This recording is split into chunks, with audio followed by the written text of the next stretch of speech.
میں تو یہ بھی کہوں گا کہ وہ کیوں گرفتار ہے. میں تو یہ بھی کہوں گا کہ ان کے ساتھ ملاقات کی اجازت کیوں نہیں دی جا رہی. وہ ایک جعلی مینڈیٹ کے ساتھ حکومت کر رہے ہیں. دیکھیے اتنی تیزی کے ساتھ آئین میں ترامیم کا جو رجحان ہے وہ آئین کی اہمیت کو ختم کرتا ہے، جبکہ آئین ایک میثاق ملی ہے اور 26ویں ترمیم میں پھر بھی کم از کم ایک ماہ ایک ہفتے تک بات چیت چلتی رہی اور مفاہمت کے ساتھ اسمبلی میں پیش ہوئی. 27ویں ترمیم پر تو انہوں نے جبری طور پر اپنی 2/3 اکثریت بنائی اور اس طاقت سے انہوں نے اس کو پاس کرایا، جس سے کہ یہ آئین متنازع ہو جائے گا جی، کیونکہ اس کو لوگ تسلیم نہیں کریں گے جی. تو ہم نے تو اس آئین کا حلف اٹھایا ہوا ہے، اس میں قرآن و سنت کا حلف اٹھایا ہوا ہے، اس کے تحت قانون سازی کا حلف اٹھایا ہوا ہے.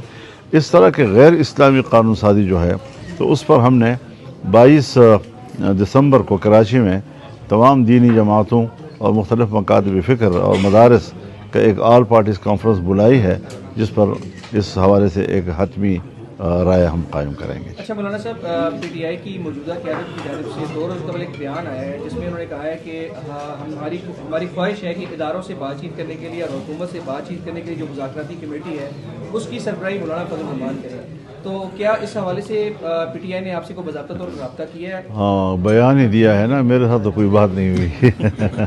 تو ہمارا خیال یہ ہے کہ نمبر 1 ان کو مینڈیٹ ہی حاصل نہیں ہے، وہ ایک جعلی مینڈیٹ کے ساتھ حکومت کر رہے ہیں. نمبر 2 یہ کہ جعلی مینڈیٹ کے ہوتے ہوئے بھی حکومت صرف مسلم لیگ کی ہے، پیپلز پارٹی محض سہارا ہے، تو ایک اقلیت ملک کے اوپر حکومت کر رہی ہے، یعنی جعلی اکثریت نہیں، جعلی اقلیت. اور تیسری بات یہ ہے کہ وہ جب آئین کے خلاف قانون سازی کریں گے تو اس کا معنی یہ ہے کہ وہ آئین کے مخالفت کا ارتکاب کریں گے، جس کے بعد ان کا مینڈیٹ خود بخود ختم ہو جاتا ہے. تو اس پر ہم ایک باہمی مشاورت کے ساتھ ایک متفقہ موقف لانا چاہتے ہیں. اچھا مولانا صاحب، 28ویں ترمیم میں نئے صوبوں کی بات گشت سنائی دے رہی ہے، تو اگر نئے صوبوں کی بات چیت چلتی ہے تو جمعیت علماء اسلام کا اس پر کیا موقف ہوگا؟ دیکھیے اصولی طور پر بات چیت اور ہے، لیکن کیا عملی طور پر آپ کر سکیں گے یا نہیں. آپ نے فاٹا کو مرج کیا صوبے میں، اور ہم کس حد تک مخالفت کرتے رہے، دلیل کی بنیاد پر کرتے رہے، اور اس کے انجام سے ان لوگوں کو آگاہ کرتے رہے، ان کے نقصانات سے ان لوگوں کو آگاہ کرتے رہے.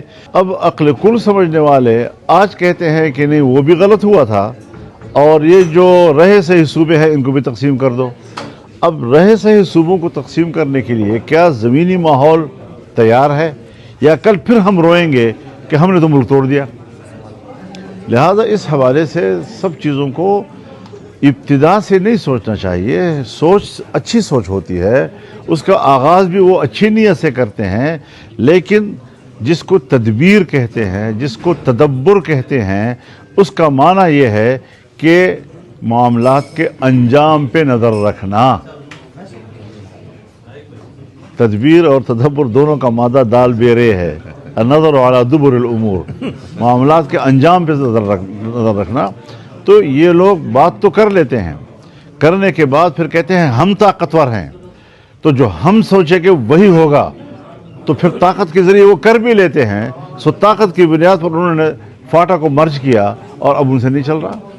میرے خیال میں ہمیں اجتماعی رائے قائم کرنی چاہیے. تو اس پر جب 22 تاریخ کو تمام علماء مختلف مکاتب فکر کے اکٹھے ہوں گے تو وہ ایک اجماعی رائے اس حوالے سے قائم کر لیں گے.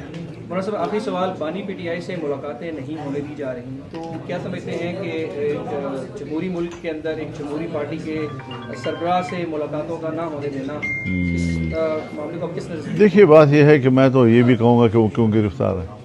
میں تو یہ بھی کہوں گا کہ ان کے ساتھ ملاقات کی اجازت کیوں نہیں دی جا رہی. نہ میں سیاستدانوں کی گرفتاری کے حق میں ہوں، نہ میں سیاستدانوں کے ساتھ ملاقات